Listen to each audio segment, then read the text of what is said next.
You're listening to the Beyond Measurements and Image podcast, where we build healthier lifestyles, elevate your well-being, and transform lives. Welcome to BMI. I'm your host, Dr. Drew Crawford. I'm a board-certified gastroenterologist and obesity medicine specialist. Thank you for joining me today on Beyond Measurements and Image. Today, our guest is Dr. Johnny Stevens. Johnny is the president of the Oklahoma State University Center for Health Sciences. So that in and of itself is reason to have Johnny on the podcast.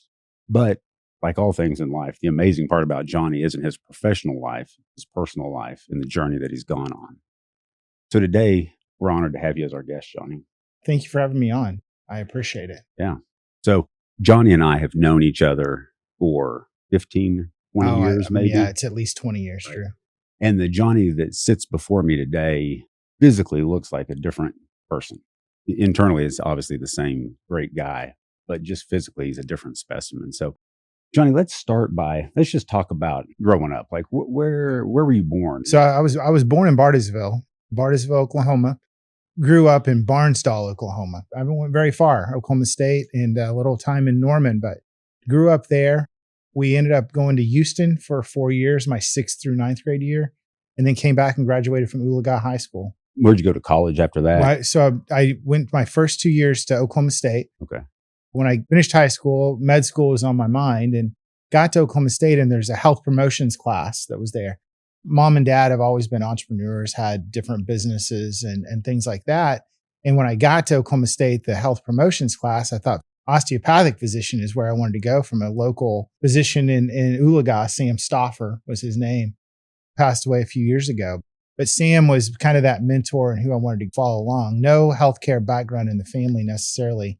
A nurse here or there, but really the health promotions class, there was a pharmacist that came in and thought, well, that's kind of an interesting profession, and it blends a couple things that I'm passionate about, healthcare and the entrepreneurial side of what I wanted to do was have my own drugstore, there in Oologah or small town, and ventured off that way. And of course, OSU doesn't have a pharmacy school.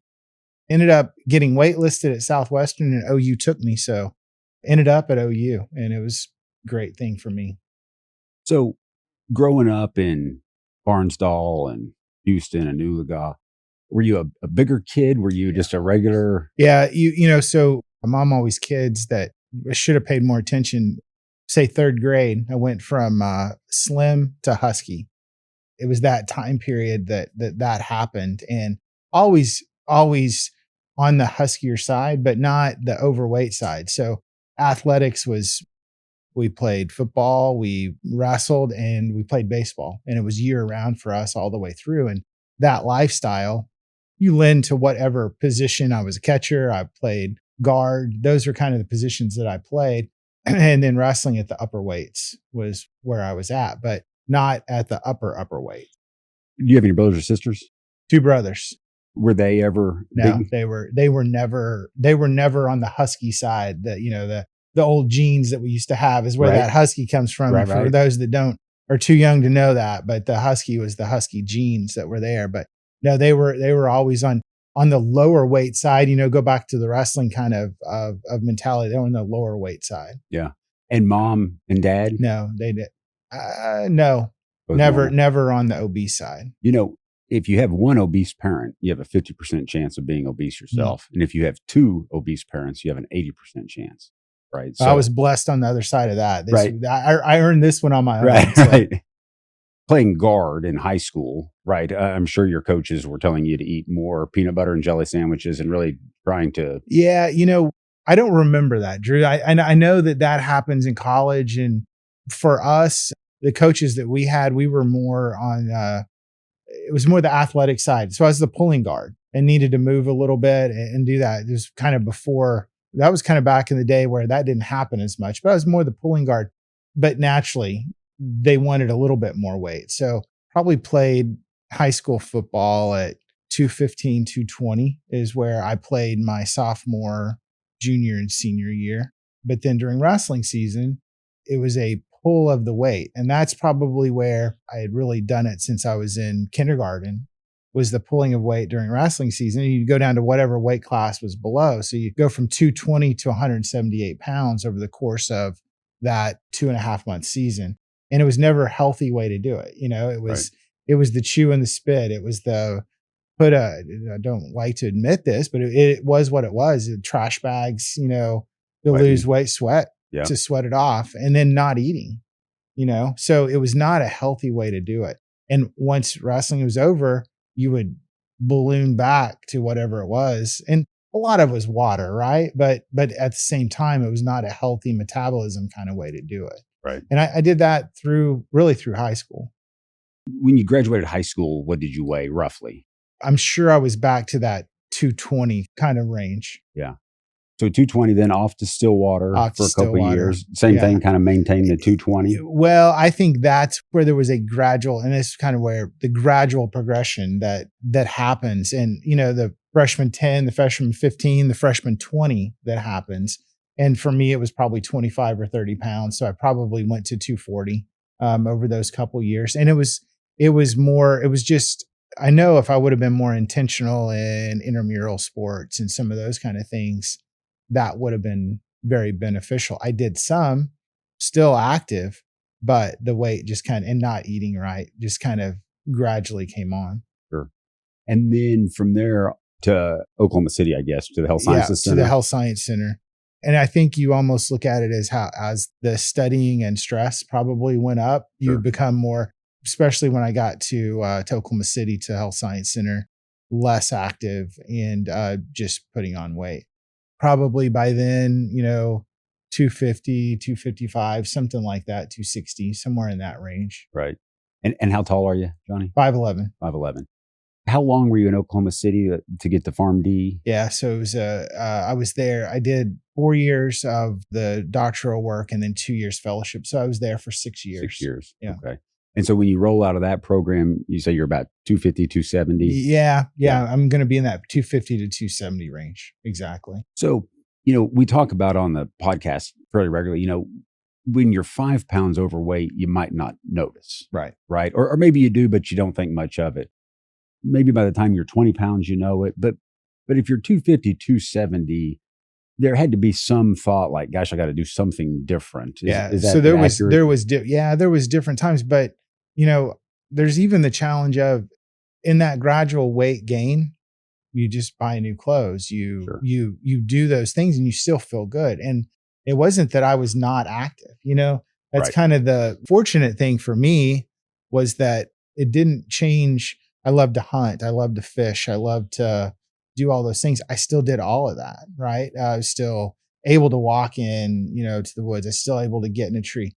You kind of start to wonder once you get to that 275, 300, 325, you're now in some weight limit problems that you didn't ever consider before.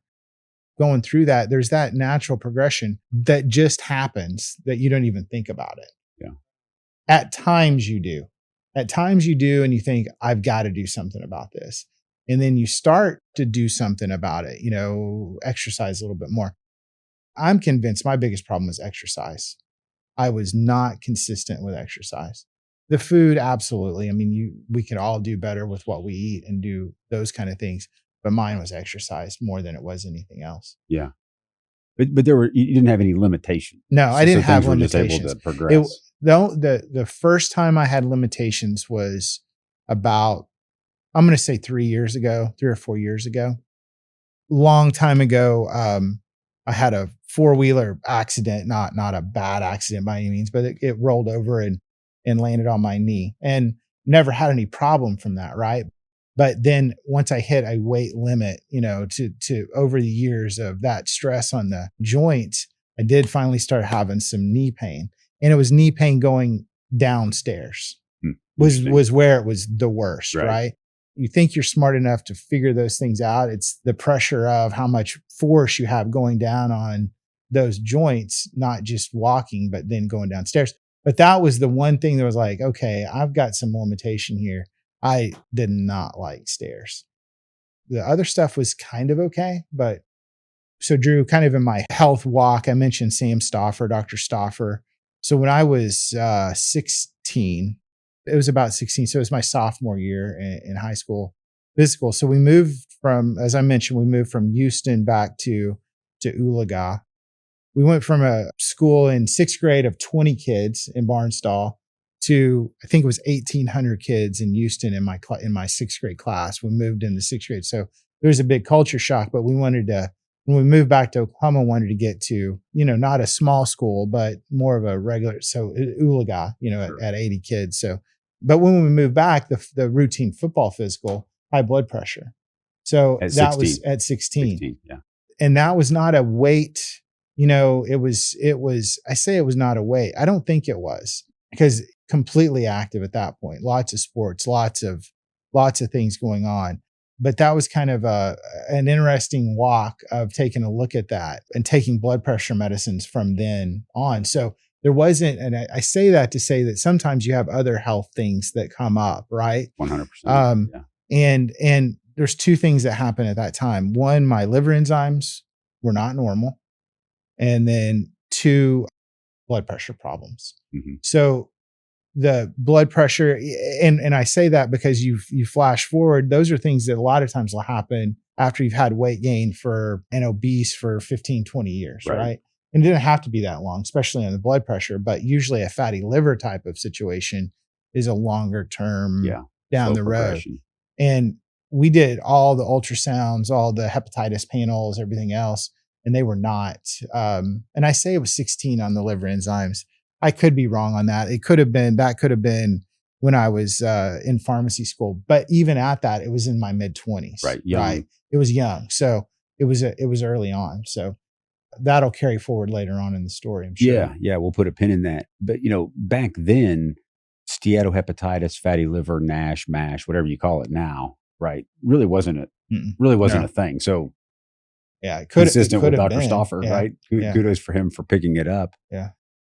So graduated pharmacy school, did a residency or fellowship. I did a 2-year fellowship in infectious disease, and what that turned into. So when I went to pharmacy school, there's two things I said I didn't want to do. I don't want to teach, and I don't want to do research. I want to go back and be that entrepreneurial person. So there's part of that God kind of laughs at you and says, yeah, right. Yeah. So what did I do? I did a fellowship. Now, when I went to pharmacy school, we were in a transition period in the profession, going from the registered pharmacist, the RPH, to a doctorate of pharmacy, a PharmD. Mm-hmm. When I went through, I could have finished and did it in less time and finished the bachelor's RPH program. But one thing mom and dad really instilled in us was, hey, now's the time. If you're in school, finish what you want to finish, because it's hard to go back. Right. So went ahead and did the doctorate of pharmacy. During that course of the doctorate program, did a rotation like we all do, whether it's medicine or pharmacy or wherever. And one of them was a research month. And that would have been, I've graduated the fellowship in 2001. I graduated pharmacy school in 1999. I have to do the math backwards to get to that point. Right. So it would have been like 98, 97 when I did this rotation, and it was HIV. And remember my story, Barnsdall and Oologah. I mean, we didn't do a lot with HIV and those kind of things. Right. And the stigma at the time too, yes, it was a gay white male disease, right? Back then, for sure, that's when Magic came out. That's when a few started to come out on the HIV side. And I got in the clinic and I fell in love with it. Yeah. I mean, I loved the medicine. We were treating off of labels of chemical names, right? I mean, we had AZT, right? We had lamivudine, but we were starting to get some other things. We were getting protease inhibitors. Yeah. And we were getting non-nucleoside. This was late 90s? Late 90s and right at the start of 2000. Okay. So protease inhibitors were invented in 96, or they discovered in 96, just to put it in. Right. Yeah. Well, I was a resident at that time here at Oklahoma State, and we had the Ryan White Clinic. Yeah. But it's interesting because you're right. That was not an accepted disease, and probably in rural Oklahoma or just rural America, that was probably less accepted. Well, less accepted or less understood, maybe. Nobody was even there that had it, right? Right. I mean, that's not where you lived. If right. you had, you were going to be in Tulsa or Oklahoma City or more of an urban area. And back then it was more of, you think of the San Franciscos and the things that New York's and the big cities that had more concentrations of HIV or AIDS. Right. Yeah. I remember those days, as a resident, the patients you'd take on as an intern may or may not be alive by the time you graduated, just because the medicines weren't what they are today. Clinics, you treated them. They came in with IVs, IV pulse. I mean, we were treating outpatient things that we normally wouldn't do at all. In other populations. We were doing all kinds of things. It was an interesting day. It was a lot of learning that happened. So that's where I went. I ended up doing the fellowship in infectious disease, but it had a primary focus in HIV and the research side, clinical trials part of HIV. When you finished your fellowship with that training, then where did you go? So during my senior year, if you will, of the fellowship, a guy named Damon Baker, chair of internal medicine here at OSU. He wasn't at the time, but he was over the Ryan White program. So there's 2 Ryan White programs in Oklahoma. Western 2/3 of Oklahoma is OU in Oklahoma City. Eastern third is here at Oklahoma State. And still is today. We're getting ready to celebrate 30 years of having that program. But he came down and gave a lecture in some lecture series that we had in Oklahoma City. They've got a program, and that gets me closer back to home. And Schusterman Foundation had just bought the Schusterman Center for OU. They were starting a branch pharmacy program, OU was in Tulsa. In small worlds, the dean of the College of Osteopathic Medicine was great buddies with the dean of the pharmacy school and the Lions Club here in Tulsa, and said, "Hey, I'd really like to come be a faculty member in Tulsa." But I need a practice site, and it was OSU. So I came back as faculty member at OU, but with my practice site being at Oklahoma State University, and that would have been in like August of 2001. And did you work with the Ryan White Clinic and Dr. Baker? Yeah. So 1996, that was the year I graduated medical school. So if it's going on 30 years, right, they had just got that. They had just gotten it, right? Yeah. And so the day I started my internship was the day Damon became attending, right? So so we sort of grew up together. Yeah. Neither one of us are grown up yet. No. That's true. But yeah, it's interesting. So this was your practice site, and then that was 2001. 2001. So my full-time position was OU, but because it was a grant program, they had opportunities for clinical pharmacists. OSU, College of Osteopathic Medicine, had no pharmacists. As you know, going through the program, we didn't have anybody on the teaching faculty side of that. And over time, over the course of about 3 years, the Ryan White grant gradually bought more of my time. At first, it was just, hey, this is a practice site. And then there was some value shown. It was all about adherence back for sure. And it's still the same now. But if patients took their medicines, and I say if, that's not just on the patient. They were toxic, nasty, terrible thing, expensive things for people to have to take. So there were strategies to help them along. So that's kind of where my expertise was to help with that adherence to the medicines. OSU Ryan White program bought more of my time from OU.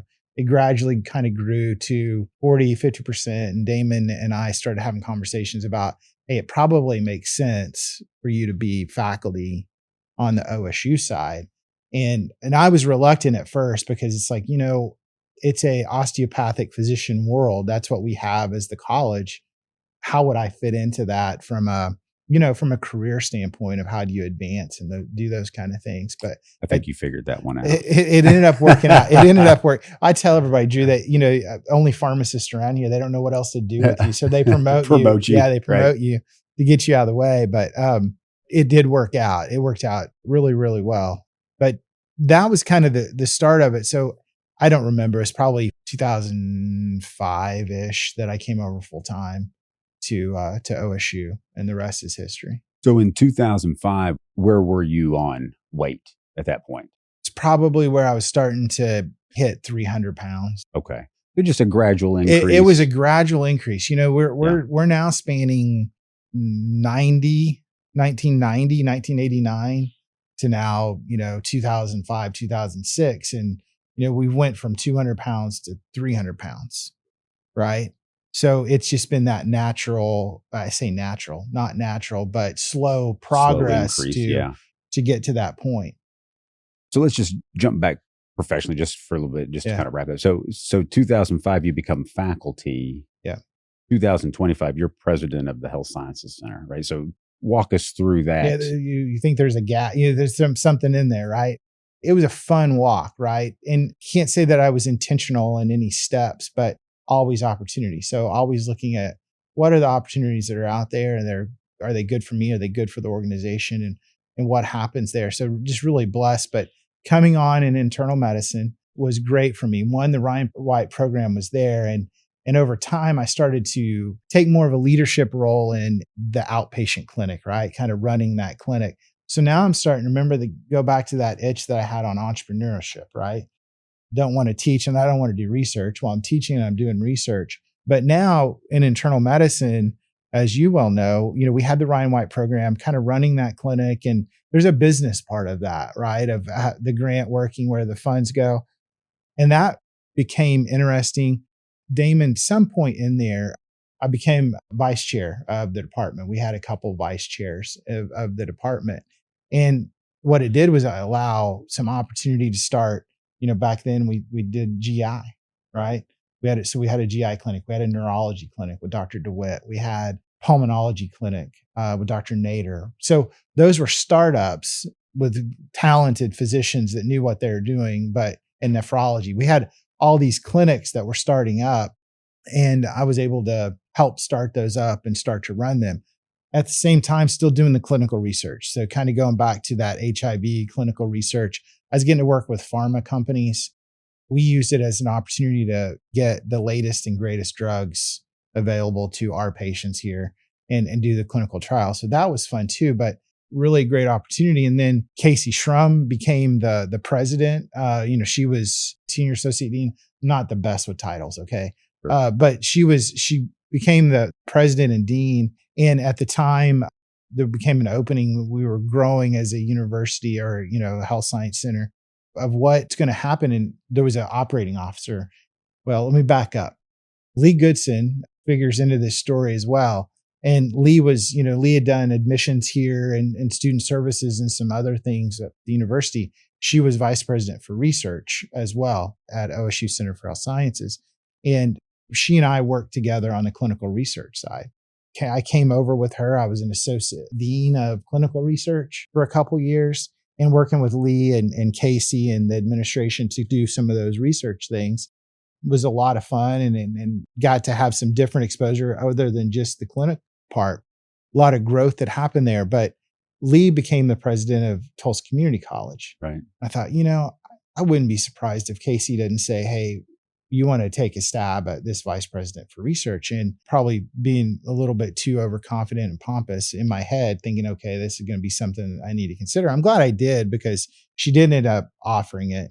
And I wasn't really willing to do that. It was something interim kind of basis, but I liked some of the other stuff I was doing. But to her credit and Eric's credit and Jim Hess's credit, all of those were administration here at CHS.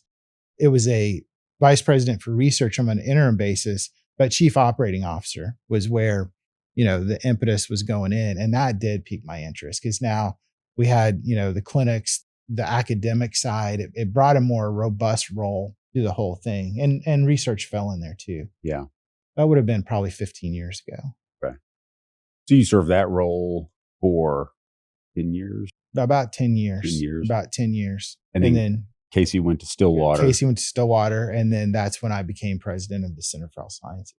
So, I kind of have an added role that's in there too that we haven't talked about yet. But after I became president of the Center for Health Sciences, the role due to a retirement, the president of OSU Tulsa came available and or became open. And I've served in that now for 4 years as interim president. Are you still doing Tulsa. that? I'm still doing that. My goodness. And so that's been a fun adventure as well. But still a lot of focus, a lot of work, a lot of focus here. So when you became president here at the Center for Health Science, what was your weight-ish? I'm gonna say I was probably 360, 370. So think about the first 20 years, 100 pounds. There was probably 60, 70 pounds now getting into that next 5 or 6 years. Nothing's necessarily changing a lot other than professionally. You just have so many obligations. And I think, is it fair to say that your health just wasn't a priority at this point? And I didn't even think about it, Right. I guess I'm blessed and cursed. I don't really, you look in the mirror, right, to brush your teeth, but there wasn't a whole lot more of, hey, whatever. And again, gradual enough that you just kind of get used to it. You know, there wasn't health concerns being my labs were all screwed up or anything else. I was still doing the routine yearly, everything that I was supposed to do. And remember, the blood pressure was already there from 16. Right. So that wasn't like an aha moment of, oh crap, my blood pressure is all jacked up, or that my liver enzymes were messed up because they had been and they'd stayed stable for 20 years. So during this period of time when you're advancing, you're married, you have children. Start to have kids. So married and kids. And I think the kids, that's probably where I not first thought, because I mean, there was times through this, you try the Atkins diet. When that came out, I jumped into that and I'd lose 10, 15 pounds, but Drew, I call it oceanic urification. You know what I'm talking about. Right. You have a little bit, but it doesn't really move a needle. Right. So you lose interest. You're like, you reach a weight limit problem of the goal is so big, you can never get down to where you want to be. Because there's an ideal body weight, right? It's stuck in the back of your head. We both have that knowledge of, okay, I'm 5'11". My ideal body weight should be, I blocked that on my head, but it's probably in the 180s, right? 170. Yeah. And when you're at 370, you're losing yourself to get to that point. You become overwhelmed and you don't even mess with it. Right. Well, and even if you did, even if you went on the Atkins and you lost 20 pounds, there's a good chance you wouldn't even see it. No, you wouldn't. Right. Or other people wouldn't see it. Other people wouldn't. You wouldn't either. It's not like you would probably tighten your belt anymore. Right. You start looking at belt loops, the belt holes. That's what I've kind of moved to now of, all right, I need a new belt. That's kind of a cool deal. So very cool. As you were on this professional rise and then your family life's coming along and you're not having a lot of health things, but when you went for your annual visits at home, did anybody say to you like, hey, Johnny, I'm worried about you. I'm worried about your weight? Probably not worried, but it was always brought up, right? By your doc or by my doc of, hey, we need to, and I mean, it was obvious, there's probably a blessing and a curse, right? Being in the health profession, because you see your doctors all the time. Right. So you kind of all get used to the status and what's there. And they know what you need to do as well. So that conversation of, hey, dipstick, we got to get something done here. Do you think people gave you a pass, or let's say, do you think they didn't maybe take time to try to educate you as much as they should have, simply because of your position? They thought, he already knows, I don't need to tell him this. No, I know. I don't. Well, I mean, there could be that. I think that my weight gain was so slow over time. And we're also pretty lucky around here that we've all been together for a long time. Right. So we all kind of just get used to each other. And it's that family that, the weight gain was slow and didn't really reach that. We're together so much. It's not like, it's funny that weight gain and what was there. I never felt like I was overeating. I never felt like I was doing anything different than anyone else. It just was weight gain that just continued to happen. I mean, the reality though was I'm sure I was overeating and I wasn't exercising. Right. It's those little things that you have to do every day or every other day to make those things happen. And that's what I wasn't doing. Kind of back to the kids part of it. When we started having kids and wanted to coach them and doing some of the things in sports, that's where it became more problematic. Not being able to run, not being able to, do the things that you want to do. You can still wrestle with them in the floor and do whatever, but it's not, you're different than the other dads in a lot of those aspects. I think that's probably where it hit the most. Can you recall like facing much discrimination?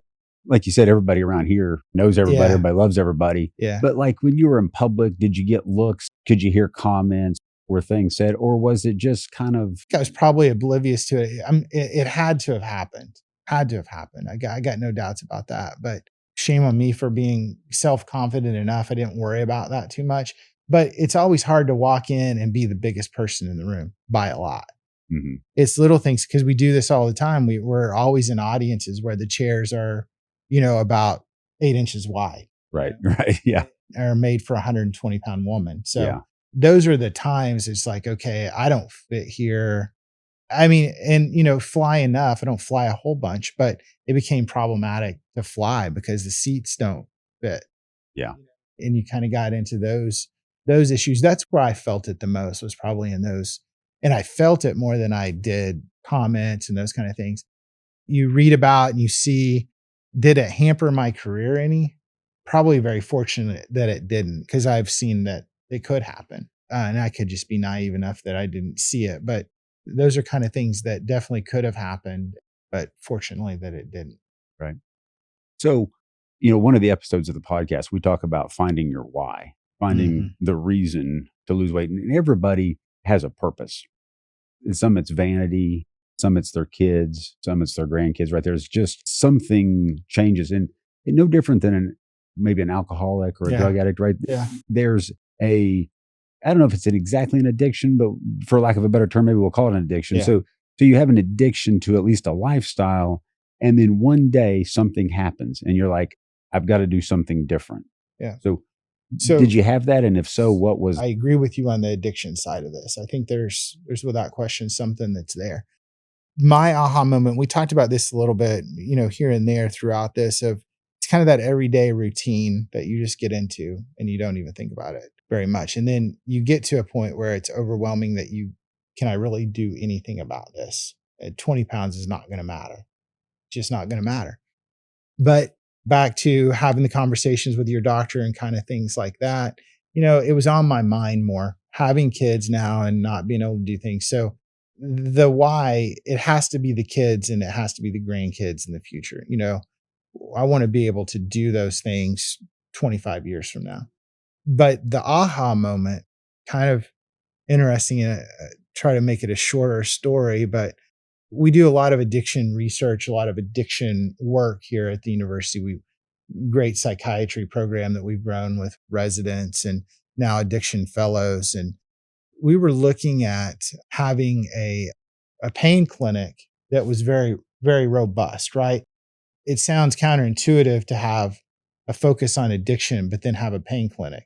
But if you're not fixing the pain, there's no way that the addiction, they go hand in hand. Right. But in a pain clinic, okay, opioids they have the stigma with them. They have a problem with them, but used appropriately, there's a role for opioids that is appropriate. You just have to be very careful. But there's a lot of other things that you can do besides just opioids. Yeah. Acupuncture, osteopathic manipulative medicine, the OMM, PT, all those kind of things. Okay, so we're looking for a group. We're looking for the group to come in, that recruiting around the country, taking a look at, hey, this is an alternative kind of pain clinic.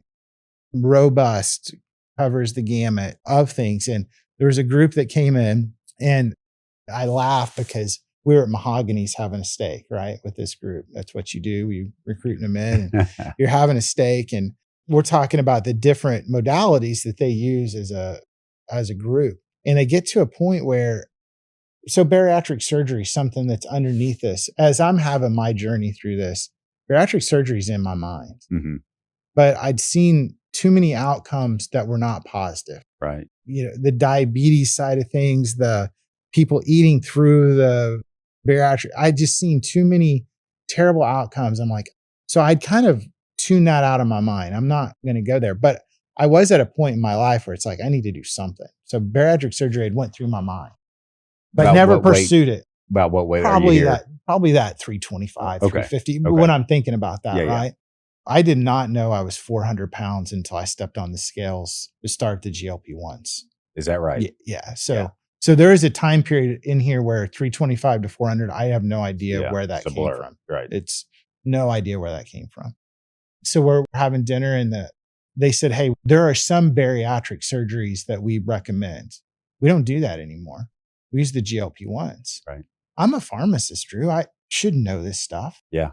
I'm like, what the hell? What's going on? And then they go into, and this was however long ago, 2 or 3 years ago, data showing that it's equivalent to and maybe better than bariatric surgery. Yeah. And hey, we're all looking for that magic bullet of what's going to be out there. But it went through my mind. In my mind, don't do anything about it. But Damon Baker's my doctor. Go and see Damon, probably 3 or 4 months later, time frame, have our normal doctors. Have you thought about Ozempic or Mounjaro or, whatever GLP-1? I said, it's funny you mention that because it's been on my mind since we had this. And he was at dinner with us that night. At Mahogany's. At Mahogany's. Yeah. That was not the reason he brought it up. Teresa Hardesty, Micah Derby. We had a weight loss clinic that I say weight loss clinic, but we were using in internal medicine at OSU some more of the GLP-1s, but wasn't really on my radar until that happened. And the other thing that happened along that time, just before we have this dinner at Mahogany's with this pain management group, I got fitted for a knee brace. My knees were hurting from going downstairs and thought, I need that knee brace to be able to work out more and do that kind of stuff. And just gotten it, spent all that money on the big, offensive lineman knee brace and metal and everything else. Yeah. When I talked to Damon, it's like, you know what? I'm ready. Let's do it. That's the start of, it was just that kind of an aha moment of, for me, it was the pain management group, them talking about bariatric surgery, which had been on my mind, not seriously, because I'd never seen anyone for that. But then the data that was there, and I was like, let's give it a go. Mm-hmm. Let's give it a go. This makes the most sense. And when was that, roughly? I'll tell you in just a few minutes. Okay, fair enough. So you hit a peak at 407 pounds. So on 10/10/22, October 10th, 2022, I was 407.7 pounds. And that's the first day you took That was the first day. Yeah. So however long it took to get that in, I started Mounjaro. Yeah. I started at 2.5 and then went up monthly basically to, as we go through. But did you have any side effects? Fortunately, no. The answer is no. Not the nausea, not the vomiting, not those kind of things.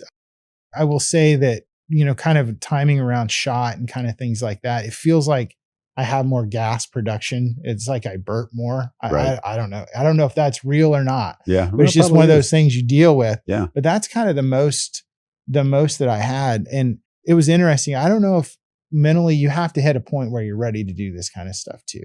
The GLP-1s I think they're probably miracle drugs in a lot of ways. And I don't think it's only weight loss. I think there's an addiction piece for sure to this on other stuff too.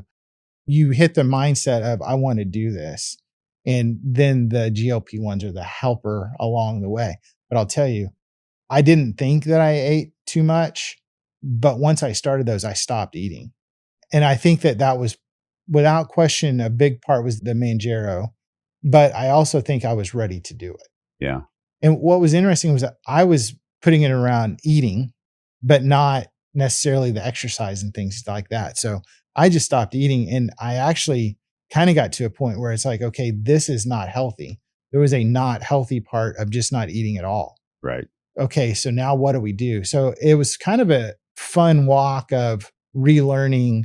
All right, not eating can be detrimental as well. So let's do a protein shake at this point, and then let's have our meal and let's do this kind of stuff. So October 10th, I was 407. 1 month later, I was 393. Wow. So 393.8 pounds. It's like, 14 pounds in a month. 14 pounds in a month. And that was the positive reinforcement of, okay. The other thing was I thought I needed a goal. So I struggled with a goal. I was at 407.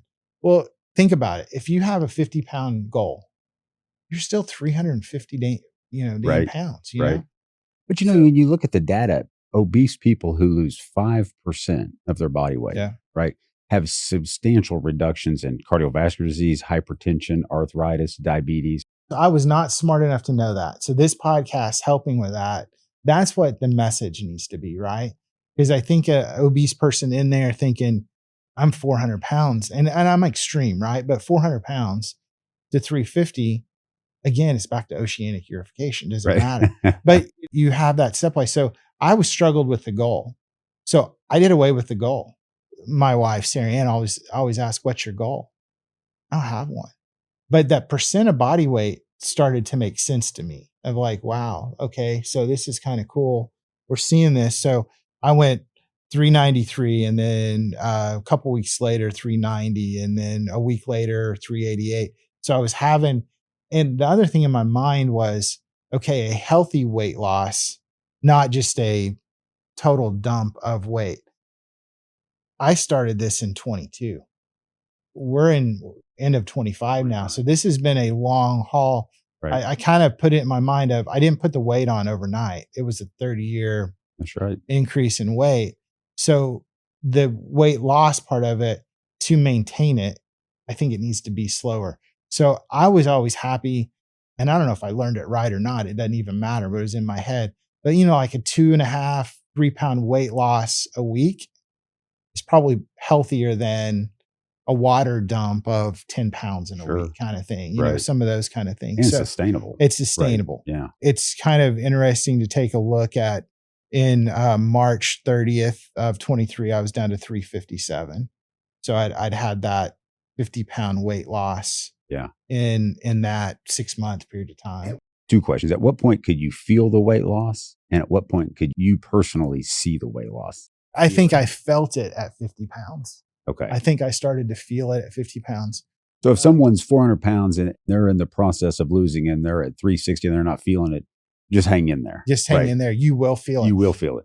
Yeah. So probably at that 6-month period point, maybe a little bit before that, kind of one of those deals. I was going downstairs. I'm like, my knee doesn't hurt anymore. Yeah. And that was in that 40, 50 pound weight. And it could have been a little less than that, Drew, but it was probably in that 40, 50 pound that my knee didn't hurt anymore. Was that the first thing, was the knee? Yeah. The first thing was the knee. Was there a point where you just felt like getting in and out of the car, just activities of daily living? And that was kind of at that 50 pound Okay. point. And then it just continued to go from there. Because then you put the seatbelt on in the airplane and you don't need the extender.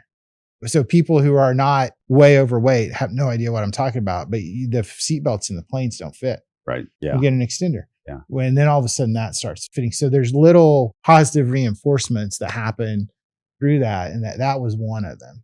But the clothing, and we had our clothing malfunctions before we started this podcast today. Right.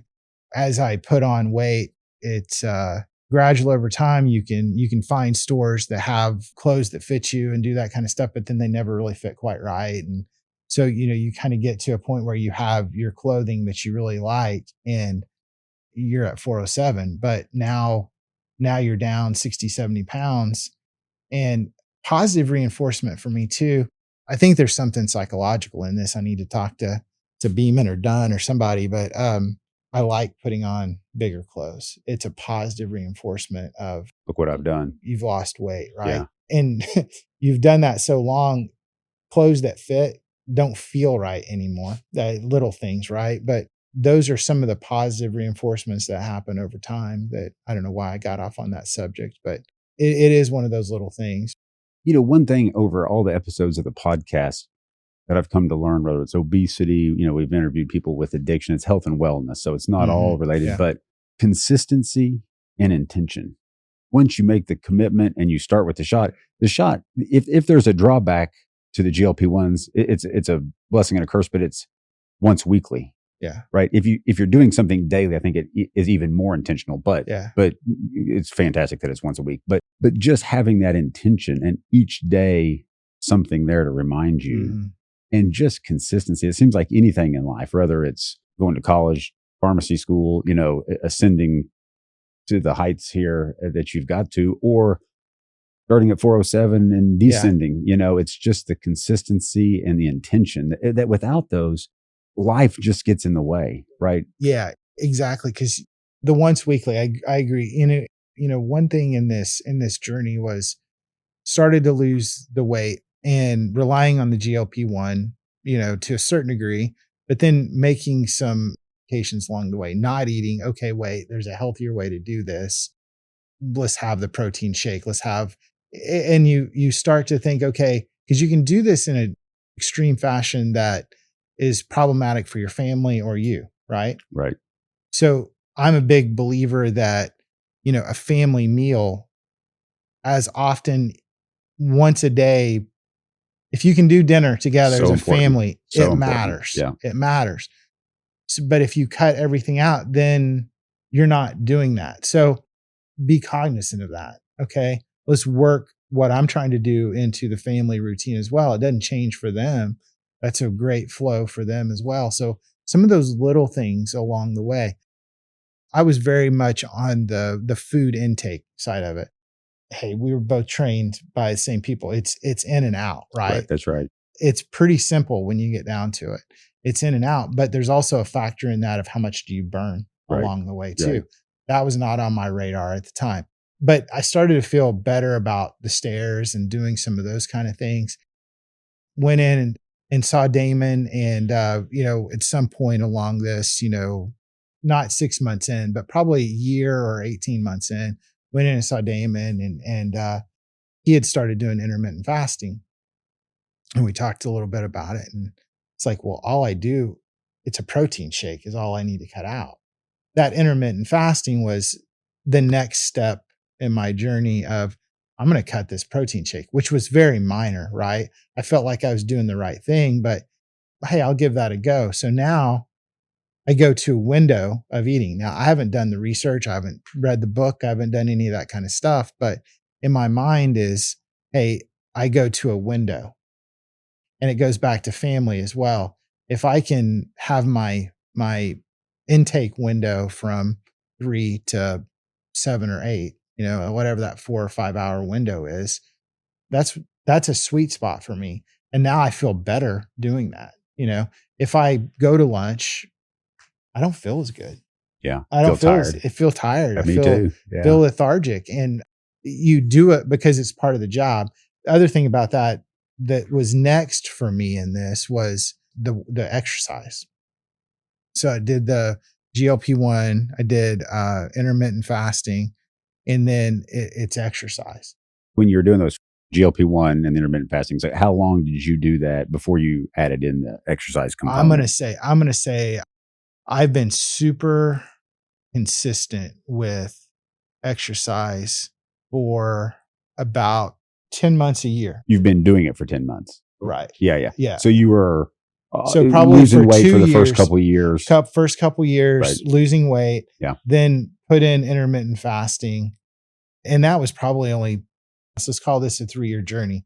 First 18 months was just, less food, GLP-1. 18 months to 24 months was the intermittent fasting. And then the last year has been all 3 together. And that was the workout. What's your workout program look like? It's walking. Yeah. One of the things that I thought I had to do was, okay, I need to run. I need elliptical. I need to do whatever that is. But there's just a point where it's like, you know what? I'm just going to walk. Yeah. I'm going to walk. This is where I do have a goal.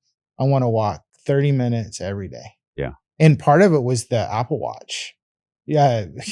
My daughter tore up 2 or 3 Apple Watches, and then it was like, she's not going to wear that anymore.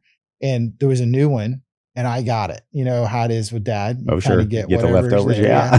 So I put and I didn't have a watch at the time. So I put it on, and I'm like, interesting. Kind of the calories, the stand data goals, tracking. The data tracking. You never had that before. A little bit on the iPhone, but I'm not saddled to the iPhone. I'll leave it wherever. Kind of seeing that, it's like, interesting. Well, and then the exercise tracker, I've kind of become addicted to that. I mean, that thing really, I close it every day by 6:30. You know, it's like, if it's not, then I can tell you I'm at 16 minutes right now of my 30 minutes. Yeah. And it's going to drive me nuts because my treadmill, I left the electrical cord underneath the wheel. Yeah. And about broke my neck 2 mornings ago. Nice. It finally gave out. Yeah. But I've got it fixed now. But the elliptical is a little bit harder than the walking. I've just stacked hands. Hey, a gentle walk, not a 5-pound weights and trying to kill myself. Right. If it's pretty in the morning, pretty being, 40 degrees or more, I walk outside. Yeah. Make the walk around. I've got my trail at the house. If it's not, it's treadmill, and I get 30 minutes in. If I can get 40 minutes in, great. But that was one of the things of being a busy professional. One of the first things you sacrifice is, I don't have time for fill in the blank, whatever that is. Right. Fill in the blank. You have to be dedicated too. You and have for to me, have the intention. dedicated is, if I can get it done before 6:30, I'm golden. It's fantastic. Yeah. I'm golden. It's interesting. We actually have an episode on non-exercise activity thermogenesis, NEAT. It's Dr. Okay. Levine. It's fantastic. He talks about walking and sitting and, basically demonizes the chair, right? Yeah. And, there's wheels on a chair, right? So you can be more efficient. You can slide across. You don't have to get up. But, a lot of the Apple Watch tracking all comes from his research, or a lot of it comes from his research. One of the things that they did before these continuous glucose monitors were popular, he was sort of on the cutting edge of that. I believe he's at Mayo Clinic. What he found was like, if people would eat and then go walk, you know how it is. We eat and our blood sugar goes up, right? Squirts out insulin. Right? Insulin inhibits lipolysis, promotes lipogenesis, right? And so it promotes fat. But people who eat and then go for a walk, their blood sugars don't go up as high. And their insulin. And so it's interesting when you look across the world at, at the blue zones. Are you familiar with the blue zones? Look at the blue zone. You look at Europe where they eat and walk versus Oklahoma where we eat and head over. We walk to the recliner to turn on the football game, right? Exactly. But those little habits, and it doesn't matter if you do it at 6:30, that's fantastic. But it's amazing because, we think like going out and running a marathon or, participating in some weightlifting. No, that's not where it's at. Where it's at is standing more than you're sitting, walking 30 minutes a day. If you do those little things, not only do you get all the physiologic benefits as you're a testament to, but you're also not crushing yourself. You're not doing all sorts of things to injure yourself that then keep you from exercising when we have grandkids. Yeah, right. Exactly. And I think that's something that you kind of have, but those other things will come. That's the other thing about it too, is if you want to run, now you can. Right. Now you can. Hard to run at 407 pounds. It's impossible, maybe. It's not easy or pretty for that matter, but you can now. So I kind of worked in more jogging, into the walking. Yeah. I've done it some, but then your knee starts to hurt and again, you're like, okay, well, we're not doing that. That's kind of dumb, but you figure out what you can do. And I think there's still that progression that happens of that journey that continues on. I still don't have a goal. Right. I still don't have a goal. And is the goal something I've struggled with? And I probably ask you on this. One, I've hit those metrics of decreasing, cardiovascular disease. I've done some of those things. There's still more that can happen. Each percentage drop is going to help. But I think everybody has to figure out where they feel, because I'm a believer in different people, different body types, everybody's a little bit different in that. And everybody has their sweet spot, right? We can have our ideals, but where is it for me or you or whoever is probably a little bit different. And it's from that journey that you've had. But I don't think mine is the ideal body weight. I don't think it probably is. Is it 207? And there's something mental about losing 200 pounds. Sure. Right. Yeah. Or is it 225? I don't think it's 180. I just don't think it is for me. No, that's right. And I think, I always tell the fellows, like when we're doing something, sometimes they kind of try to get it a little better. Sometimes the worst enemy of good is a little bit better, right? So whether you hit it at 180, right, and then you're miserable, or you hit it at 207. If you're at 207, you're 200 pounds lighter than you were. Even if you're 350, you're 57 pounds lighter than you were, right? So I think just acknowledging the progress that you've made and the health benefits that you've acquired for yourself and your family, that's far more important than a number on a scale. I do think that for most people, it sounds like you not having a goal has worked just fine. I think most people do well, and I think you're better off to have a goal. Yeah. But not everybody, everybody has their way. Well, let's say I started this at 250. 50-pound goal is something that probably you can get your head around. Or let's say you were 240 and you wanted to get to 220. A 20-pound goal is something you can get your head around. But when you're talking about something that to get the ideal body weight is 220 something pounds, right? It's not there. When I hit 100 pounds, it's like, I can't believe I've done that. I've lost more than my wife weighs at this point, I tell you, positive reinforcement throughout this whole thing was, in particular, get a hug from your wife, hug from whoever. I'm a hugger anyway, but hug from your wife or whoever. She noticed it. of, okay, get my hands around you. Yeah. But where the real positive was Abby's my youngest daughter. And now she's got her measurement of me of this to this to, to this now. That's amazing. Yeah. And so when she hugs, she's like, oh, here's where you're at. It's like, okay. Yeah. Now that's not a belt. That's a little girl arms. And right. don't have the heart to tell her she's getting bigger. Right. But, her arms are getting longer. But yeah. But still, that's the positive more so than belt loops or getting clothes taken up or anything else. Those are and just think what you're doing for them. I mean, in terms of being able to be present and to participate, so oftentimes we see, living in Oklahoma, we live in one of the most obese states in the country. I think we're 48th. And with all my kids, I go to all their sports, right? And I'm able to participate and do those things. But I've got friends that are parents and they're not able. They sit there and they watch, and kudos to them. They're there. Right. And I'm not judging, but I'm just saying it's such a difference when you can participate.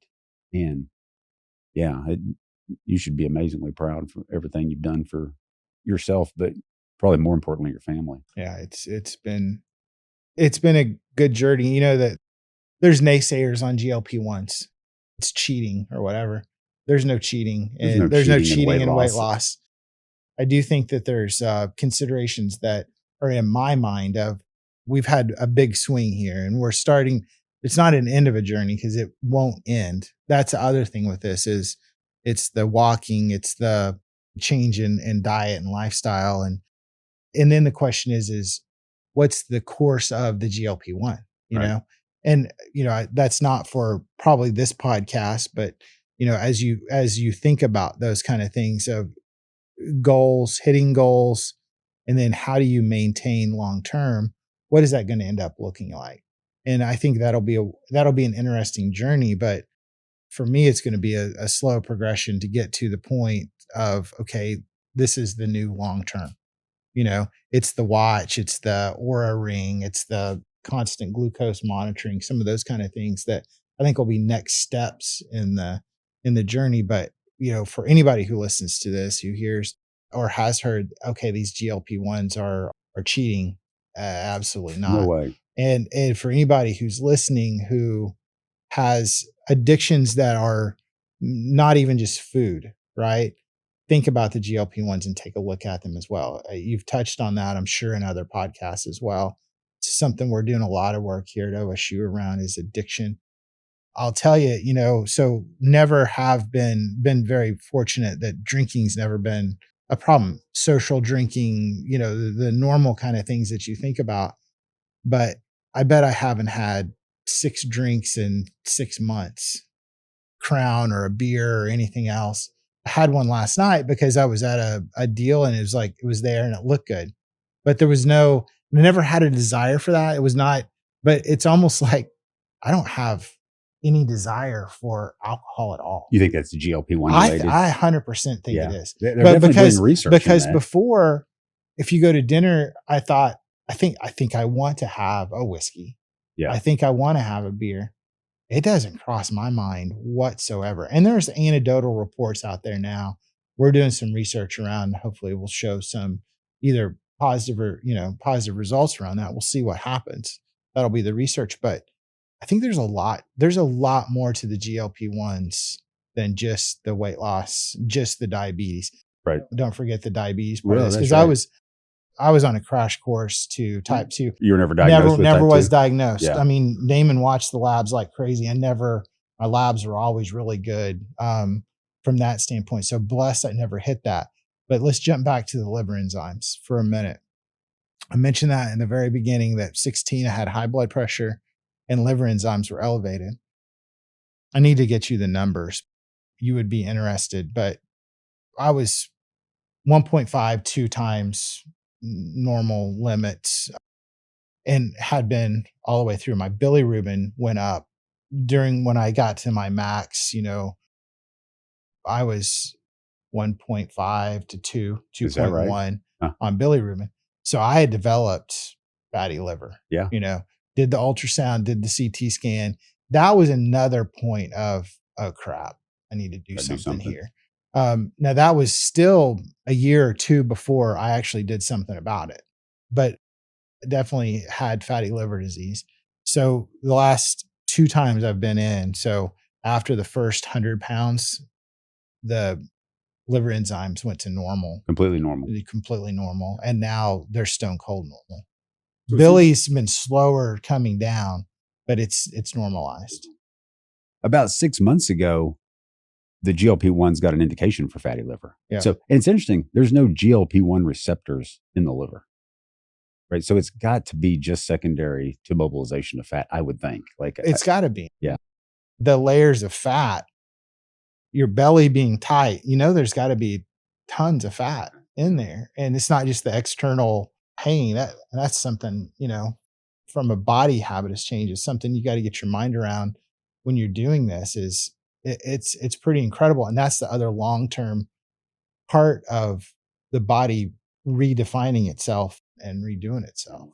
It's interesting when you look at transaminases, liver enzymes, AST and ALT.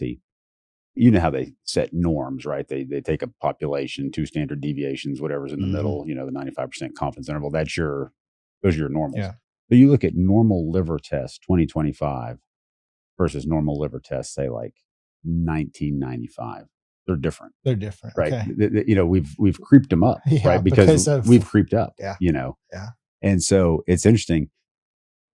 Liver transplant, the second leading cause of liver transplant in this country is now fatty liver disease. Is it really? Now, that's a little misleading though, because we've gotten really good at treating hepatitis C, right? Okay, Alcohol's that's fair. number 1, Hep C was number 2, fatty liver number 3, but we've gotten good at treating hepatitis C. It'd be nice if some, esoteric cause of liver disease becomes the second, because we get really good at treating obesity. Yeah. And we're on our way. Yeah. I'm proof of that. Yeah. At least right now, the liver enzymes are back to normal. Yeah. Well, and I think your point about GLP-1s and cheating, I've heard that too. Absolutely not. Yeah. Right. There is no cheating. When it comes to your health, you're looking for a cheat code, right? Everybody's talking about cheat codes for this and that. If you can find something that works, it doesn't matter. And as of yet, we've seen over the years, you and I, different drugs come out for weight loss, Fin, all these things. Yeah. And then at some point, the other shoe falls and something bad happens. We're not seeing that with GLP-1s. Just the opposite. We're seeing, studies in, fatty liver disease, all-cause mortality goes down with GLP-1s. Coronary artery perfusion improves. Cardiac output increases. They're looking at dementia. That most recent study that came out, I don't know if you saw about 2 weeks ago, kind of a little bit of a flop. But man, if we could come up with that would be fantastic. And I guess, when you look at society, like, you didn't do anything wrong, right? You just lived your life and you just ate, and you probably did what the government tells us to do, right?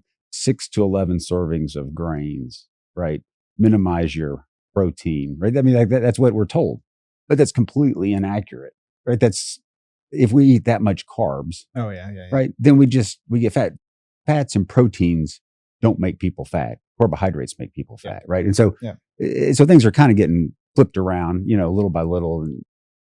But it's just interesting because we've created an epidemic in this country, or worldwide, really. Maybe with good intentions, right? Maybe there was some food shortage issues that they were trying to head off, but high fructose corn syrup, carbohydrates, all this. And so it's nice to see that there's some efforts in the government to try to right the ship a little bit on dietary recommendations. It'll be interesting to see what they come up with. There's a lot of lobbies out there to, work against it.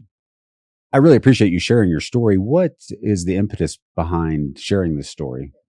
I don't know that I have a specific purpose other than I'm out enough around and people have seen it, right? People have seen the weight loss. At this point, it's pretty noticeable of what's happened. And to me, it's as much as anything, it's kind of that, hey, there's hope for some of these kind of things. And why not share? It's you very publicly put on weight.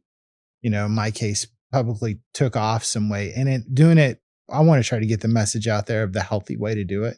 It's not just the GLP-1s. It's not just this. It's not just that, but a collective lifestyle of, hey, we all fall in the trap of we're too busy. We got too many things going on. Life happens. You have to have that focus on the walking, the diet, the medications that can help do it. So telling the story, I just think there may be one or two people that think, you know what, I never thought about the GLP-1 or how we do that. But maybe this is off subject, but there's an expense with the GLP-1s, right? And it's something that we're all looking at. But there's also the benefit of the GLP-1s from a cost standpoint, looking at it from your insurance standpoint. I really hope that it gets better from a societal standpoint, not one that it's not cheating. It's a help without question. And it's something that you get over a hump that you never think you can get over. And now all of a sudden you can do it. But also the long-term, as we get into this more with the long-term benefits, we'll see that with insurance reductions and those kind of things where the GLP-1s will come more mainstream of what's covered and what's not and how affordable it is for everybody, because it's not affordable for everybody. No, it's not.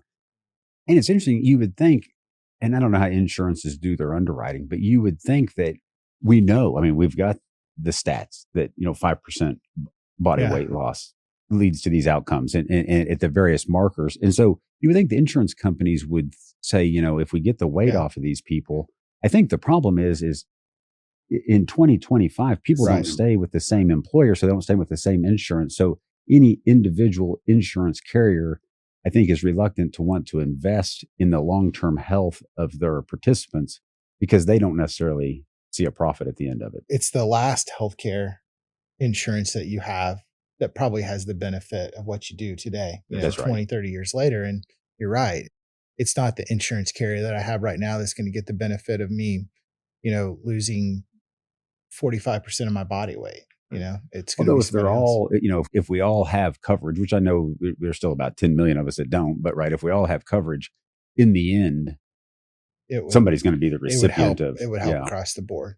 At one point, you're not sure what the long-term goal looks like, right? Whether it's long-term GLP-1 or what. It's interesting when you look at the STEP trials. Are you familiar with the STEP trials? There's 8 of them. And really, they show the most benefit of 68 weeks of GLP-1. Right now, you can continue. I mean, 68 weeks. 68 weeks, so a year and a quarter. Okay. So basically, they took people off and they kind of looked to see what happened. But when you take people off, what we know is most of them put the weight back on. Yeah. But if nothing else, if you can commit to the intention of making the lifestyle changes at some point, over 68 weeks, if you have that ability to create the habits, where really exercise, and you pointed out, is important, but from a weight loss perspective, you don't lose a ton of weight from exercising. If in those 68 weeks you work on exercising and you work on portion control and you gain knowledge of, a calorie isn't just a calorie. I don't know if you remember Coca-Cola, that was kind of their marketing thing at one time, a calorie is a calorie. Not really true, right? A calorie of soda is completely different than a calorie of fish. Right.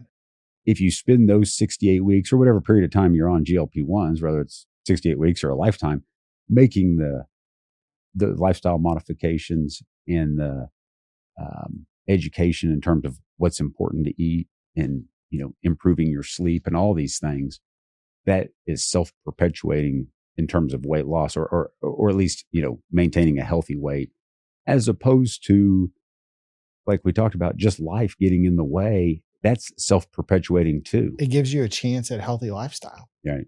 I mean, you kind of become overwhelmed and you don't do those things or as well as you could. But now all of a sudden, after 68 weeks, you do have a chance. So it's resetting. It's a reset.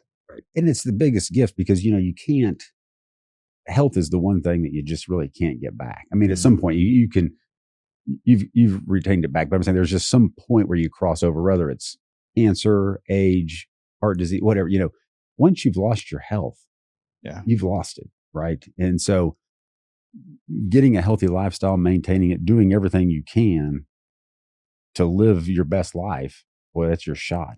It doesn't matter how much money you made or what your title is. At least in my opinion. It doesn't matter. That's right. Well, I don't think I have any other questions, Johnny. Okay.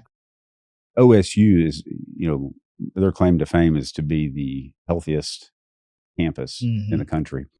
And I think it's fantastic that our president of the Health Sciences Center is you, right? Not only because of who you are, most importantly because of who you are, but just what you've done, right? I mean, to put it in religious terms, like a born again Christian type, right? I mean, that's great.